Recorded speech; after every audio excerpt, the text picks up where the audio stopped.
Nama Sunan Ampel sangat dikenal karena menjadi salah satu wali songo yang ikut menyebarkan ajaran Islam di Pulau Jawa.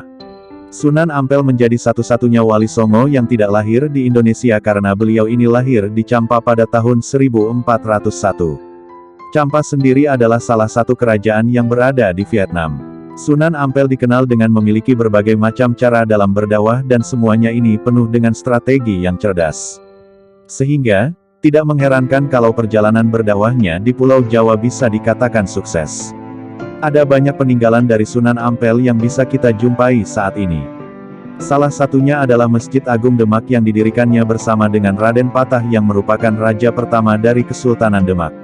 Sunan Ampel memiliki nama asli Raden Muhammad Ali Rahmatullah atau yang biasa dipanggil dengan nama Raden Rahmat. Penamaan Sunan Ampel ini ada asal-muasalnya. Sunan Ampel bisa adalah keturunan bangsawan karena jika melihat dari silsilahnya, Sunan Ampel ini adalah anak dari puteri Raja Champa. Selain itu, beliau juga merupakan keponakan dari Raja Majapahit. Bibi dari Sunan Ampel adalah permaisuri dari Prabu Kertawijaya atau Brawijaya yang memerintah mulai tahun-tahun 1447 sampai tahun 1451. Ketika Sunan Ampel pertama kali menginjakkan kaki di Pulau Jawa pada tahun 1443 bersama dengan saudaranya, yaitu Ali Musada dan Raden Burere, beliau menetap di Tuban. Saat menetap di Tuban, Sunan Ampel mengunjungi kerajaan Majapahit untuk mengunjungi bibinya.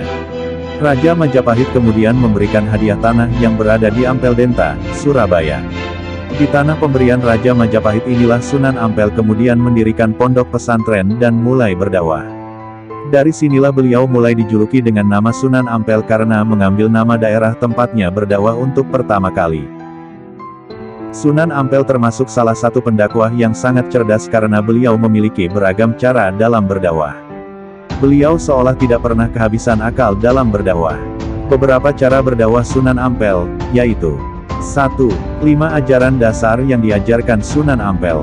Ada 5 ajaran dasar dari Sunan Ampel yang sangat populer di Jawa yakni Moh Limo. Moh Limo dalam bahasa Jawa memiliki arti, Moh, yang berarti tidak mau dan, Limo, yang artinya 5. Arti dari Moh Limo ini, yaitu, Moh main, artinya tidak berjudi. Moh ngombe, artinya tidak mabuk. Moh maling, artinya tidak mencuri. Moh madat, artinya tidak mengisap candu atau obat-obatan. Moh madon yang artinya tidak melakukan zina. Penerapan ajaran dasar ini bukan tanpa alasan. Di masa itu, kebanyakan masyarakat Jawa menganut animisme, yaitu kepercayaan terhadap makhluk-makhluk halus dan roh gaib. Selain itu, tradisi seperti sambung ayam, berjudi, hingga bersemadi masih kental di tanah Jawa. Tentu saja kepercayaan ini bertolak belakang dengan ajaran Islam. Dengan adanya 5 ajaran dasar tersebut, Sunan Ampel berharap masyarakat Jawa bisa terhindar dari hal-hal buruk seperti mabuk, berjudi, berzina, maling, dan menggunakan obat terlarang. 2. Mengubah nama sungai. Ada strategi unik yang dilakukan Sunan Ampel dalam berdakwah yakni dengan cara mengubah nama Sungai Brantas.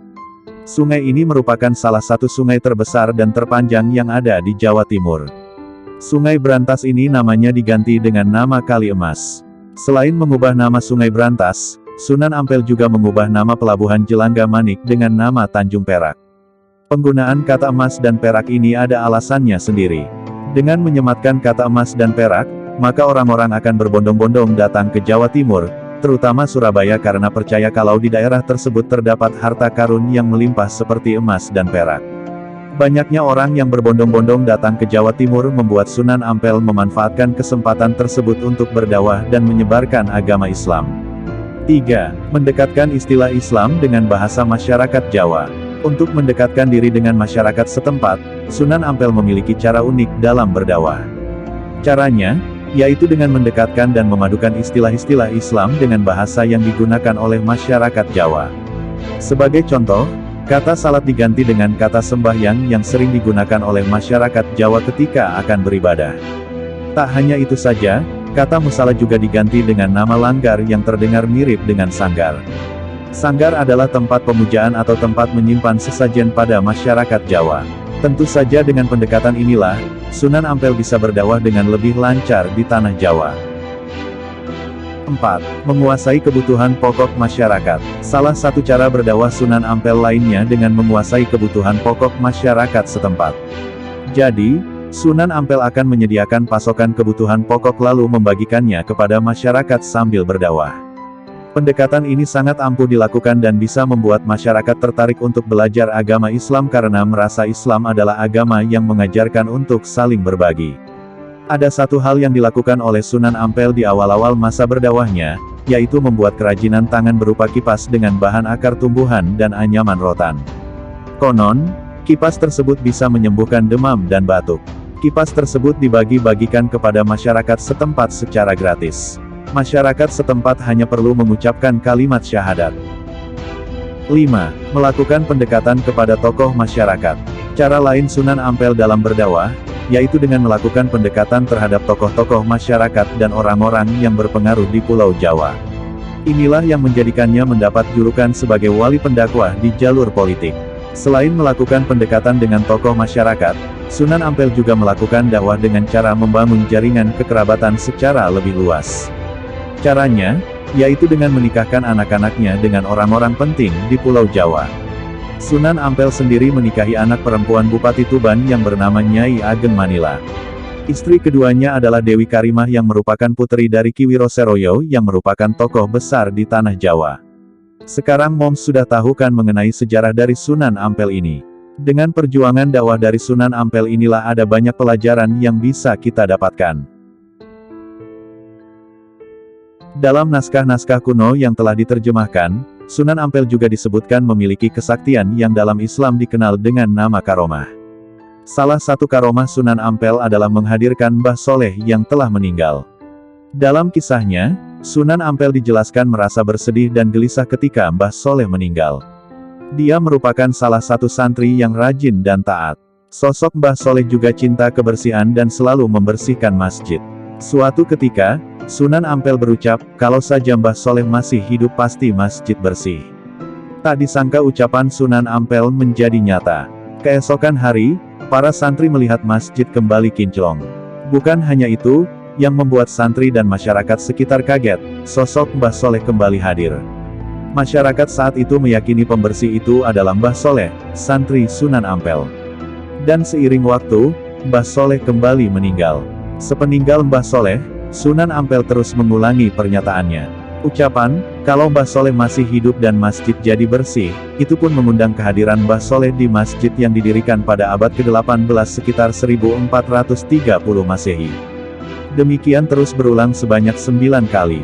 Kehadiran Mbah Soleh berhenti usai Sunan Ampel meninggal. Makam Mbah Soleh sendiri terdapat 9 buah di pelataran masjid.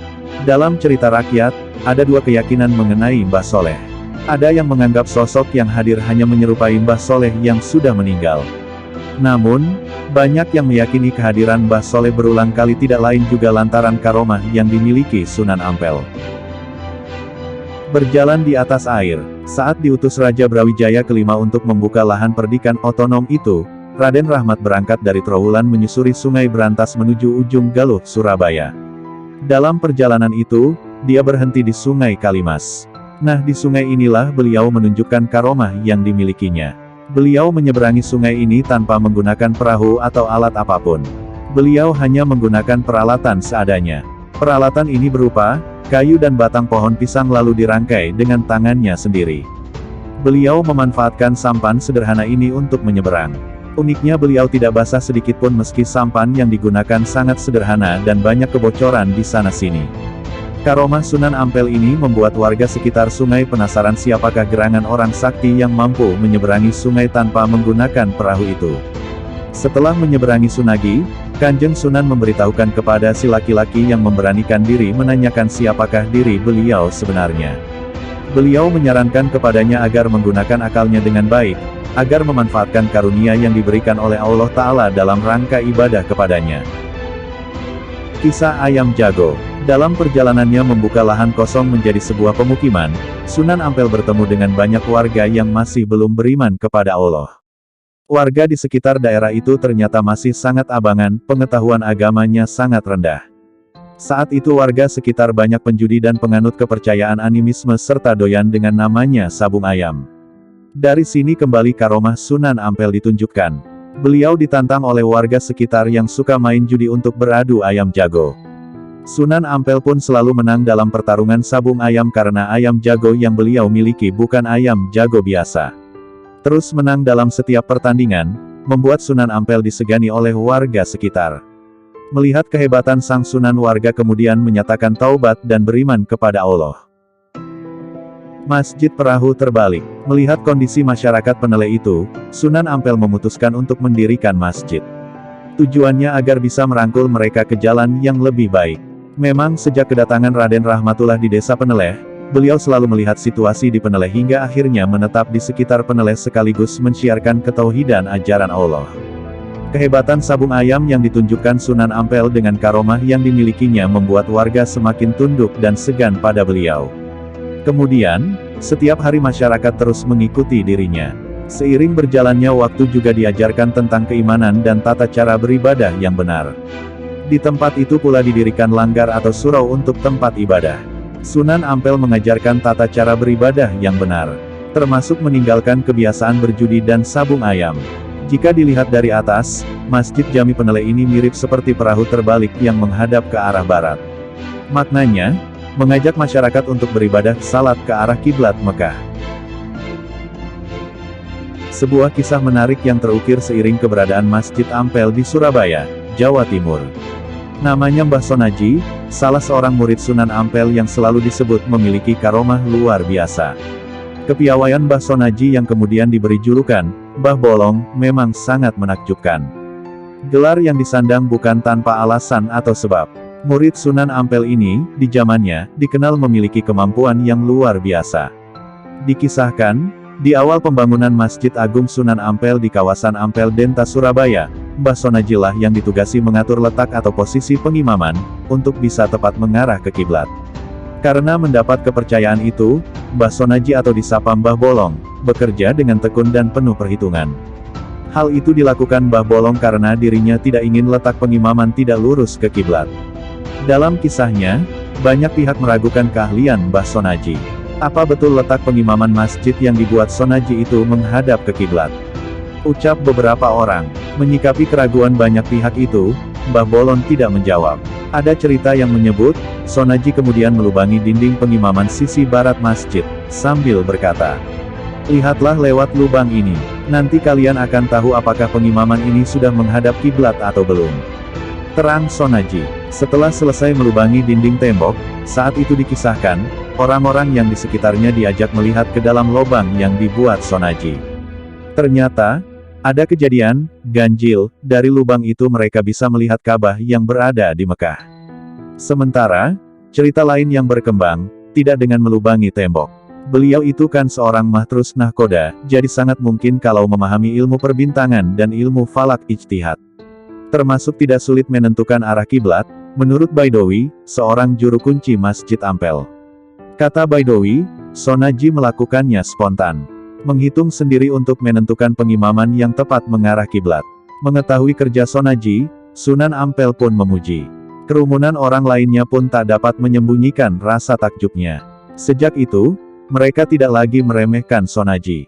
Atas kepiawaiannya, Sonaji kemudian diberi julukan Mbah Bolong. Untuk mengenang itu, hingga kini peziarah yang datang ke Masjid Sunan Ampel Surabaya selalu menyempatkan berziarah di makamnya. Letaknya, berada di belakang Masjid Ampel tidak jauh dari makam Sunan Ampel. Tentang keajaiban itu, hanya Tuhan yang tahu.